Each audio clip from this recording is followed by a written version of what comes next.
This is 6.4, graphs of the sine and cosine function. This red graph that you're looking at is right down here at the bottom left, f of x equals sine x. This is actually the parent function for all sine curves. You can manipulate them and transform them just like any other quadratic function or linear function or exponential function. I can move it up and down, I can stretch it out, I can make it narrower, I can have more waves within a smaller period of time. So we're going to take a look at all those different kinds of transformations that go along with these graphs. And more specifically in this section, we're just going to take a look at two different ideas, one of them being called amplitude and the other being called midline.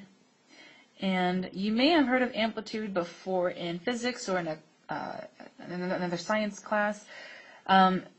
Amplitude happens to be a very simple idea that describes the distance from the midline. Well, so we can't do anything with amplitude unless we know what midline is. So what is midline? It is going to be a line that runs down the middle. Okay, so I'm going to go ahead and in blue, I'm going to outline where the midline should be. So it should cut this graph in half, but it's a horizontal line.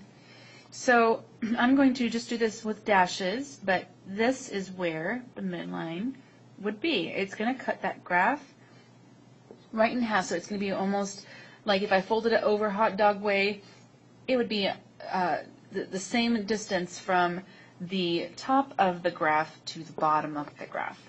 And that is going to be our amplitude. So in purple, it says that it's the distance from the midline, the amplitude is. So that means, well, distance from what? Midline to where? Well, it's the distance from the midline to the highest or lowest point. So oh, that doesn't show up very well. Let's try orange. There we go. So if I were to measure the distance from that highest point to this midline, it would have a length of 1 unit. And therefore my amplitude would be 1. Also, same thing over here. This is my lowest point, and it also has the same exact distance from the midline. And that should always be true. Now, just because this part of the graph is underneath and it's at -1, this point is at -1, it does not mean that the amplitude is negative. There is never, ever such thing as a negative distance. Or at least that we know of yet. So don't say that your amplitude is negative. In this case, I would say that my amplitude is 1 unit, and my midline, and because it's a line, we're going to put y equals here. And that is wherever that blue dot is going across the y-axis. So on the y-axis, that blue dot is going through 0, so y equals 0 is the midline. So let's take a look at the parent function for cosine. Okay, so this is the parent function for cosine. It looks just a little bit different than sine curve. So let's take a look at the midline for this function, and I'm going to do this in blue again. So if I were to cut this function horizontally in half, it would be on this line yet again. So down here, I'm going to tell you that the midline is y equals 0 again. So let's see if we can determine the amplitude. So I'm going to find the highest point, or one of them, on this function, and it looks like one of them is right here. And the distance from that point to the midline happens to be 1 unit. And now I'm going to find the lowest point as well, and it should be the same if I've done this correctly, and indeed it is. It is 1 unit, and therefore the amplitude is 1 unit. Now, sometimes you don't want to have to worry about looking at a graph. You want to know what the amplitude and midline are immediately, so let's take a look at how to determine that. Okay, so the first function that is written here is y equals sine x, and this is our parent function, which, if you recall, had an amplitude of 1 and a midline of 0. we can actually see these numbers within this function. Can't see them right away because they're hidden, but they do exist. In front of the sine function here, that is where that 1 lies, and it's being multiplied by that sine. So the coefficient of sine is going to represent our amplitude. So where is the 0 part? Well, if out to the side, if I write plus 0, that now matches my midline. So these are rules that we're going to follow to determine our amplitude and midline for the rest of these functions. So the coefficient of your trig function, either sine or cosine, is going to tell you your amplitude. And at the very end, if you're adding something to it, that's moving your function up or down, and that's going to be your midline. So let's take a look at this next problem. I'm going to do this one in blue. And let's choose a couple different numbers. Let's make this 2 sine x. So in this case, let's try to determine the amplitude and the midline. So the amplitude is going to be the coefficient of sine, which in this case is 2. So that's all I need to know. So the amplitude is 2. Now midline, I still don't have anything being added out to the side here. So my midline is still y equals 0. And speaking of, I forgot to put the y equals before. So there we go. All right. Let's take a look at another one. How about y equals, I'm going to put cosine in here this time, and it shouldn't matter. It's going to have the same rules as sine. We can do 1/2 cosine x plus 5. So let's try to determine our amplitude and our midline. I'm going to do the y equals right now so I don't forget. So the amplitude, once again, is the coefficient of my trig function, which is 1/2. So 1/2. And my midline is going to be the guy that's all the way out to the end, either added or subtracted. If it's added, then it means that my midline is positive. If this is subtraction, then it means that it's negative. So this would be positive. And let's do one more. So y equals, we'll stick with cosine this time. And I'll do this one in orange. So how about -7 and then -2. Now this we want to be kind of careful with because the amplitude, remember, can never be negative. There's no such thing as a negative distance. So this right here just tells me that it may be flipped upside down, but the amplitude is still a positive number. The distance from the midline to the highest or lowest point is 7 units. So it's kind of like an absolute value. So I'll write that below it. It's the absolute value of the amplitude. And then the midline, since I'm subtracting 2 here, just means that this is going to be negative. Okay, so the next part of this tutorial, we are going to try to determine how to find exact values. And we need to make sure that we know exactly what exact values are. Exact values can contain radicals, like square root symbols, and they can be fractions, but they cannot be decimals. So no decimals anywhere, okay? So I want you to look at the problem I have written down here. I'm going to try to find out what the sine of 30 degrees is. Now, if you remember, just by looking at that cardboard stock that I gave you with the unit circle on the front, on the back, there are some very specific values that are very popular, and this is one of them. Now, in the unit circle, which I have drawn to the right,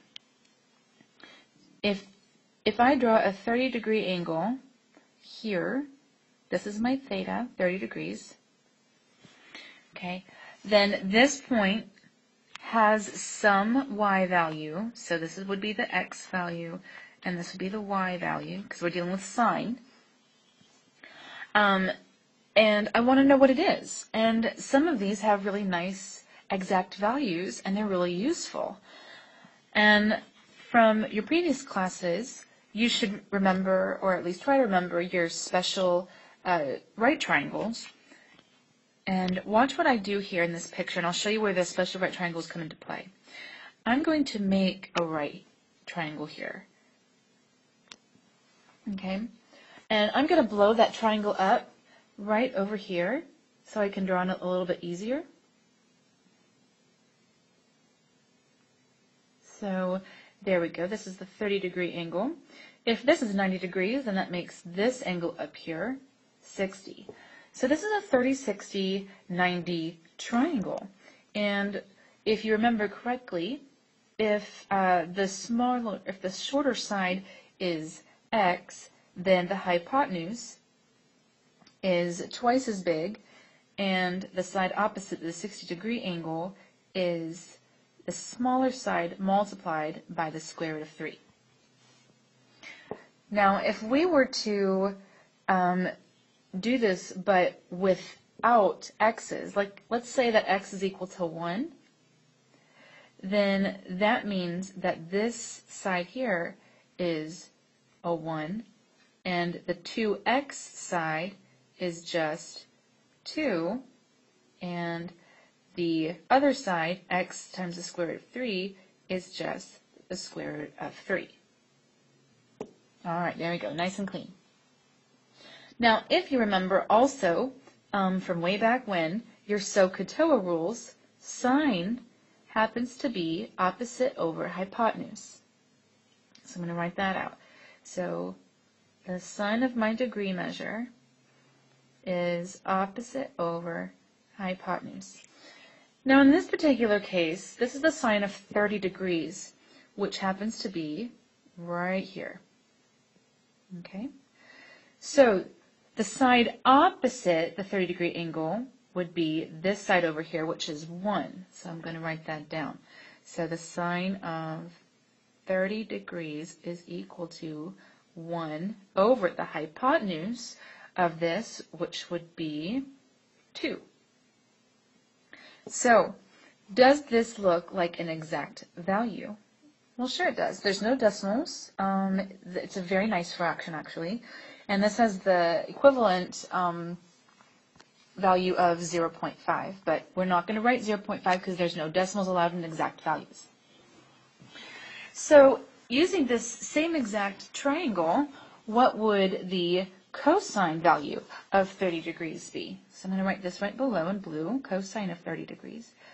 Now, the cosine of 30 degrees, if you remember, it was adjacent over hypotenuse. So adjacent over hypotenuse. And adjacent is always kind of like the odd side, the side that doesn't look like the opposite nor the hypotenuse. So in that case, that would be the square root of 3. So I'm going to put that in the numerator as my adjacent side. The hypotenuse is still 2. So square root of 3 over 2.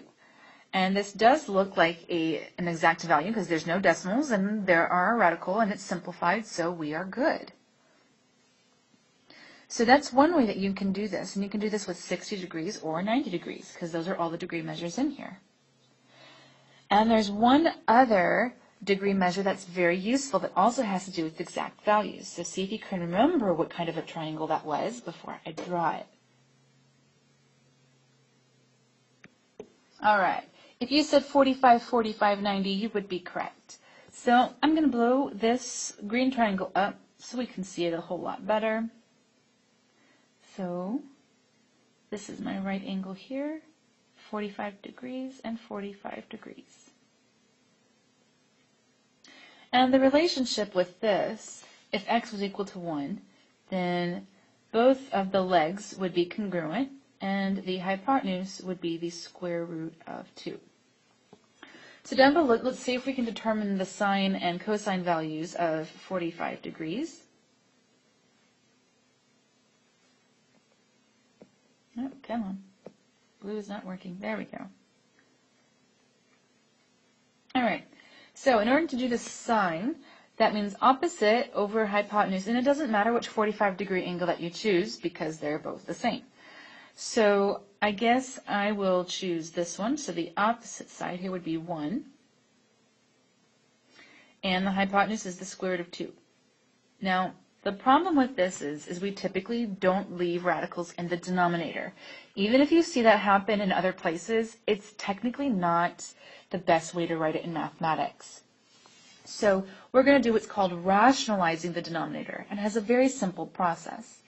All we're going to do is we're going to take this fraction, and we are going to multiply it by the square root that we want to get rid of, which in this case is the square root of 2. So numerator and denominator. So by multiplying fractions, we're going to do the numerators together. So 1 times the square root of 2 is the square root of 2. And the square root of 2 times itself is just going to be 2. So that is what I am looking for. And that is my exact value for the sine of 45 degrees. So if we did the cosine of 45 degrees, well, that's the adjacent side. So if this one was the opposite side, then this one would be the adjacent side. And if you can see this, I'm still going to get 1 over the square root of 2, which I already determined to be the square root of 2 over 2. And that's very interesting that both of those trig functions have the same exact x and y value as each other. But if you think about it, if you look at this picture, this point in red is exactly halfway between 0 and 90 degrees. So it would kind of make sense that they would have the same exact coordinates. So that's how we determine exact values.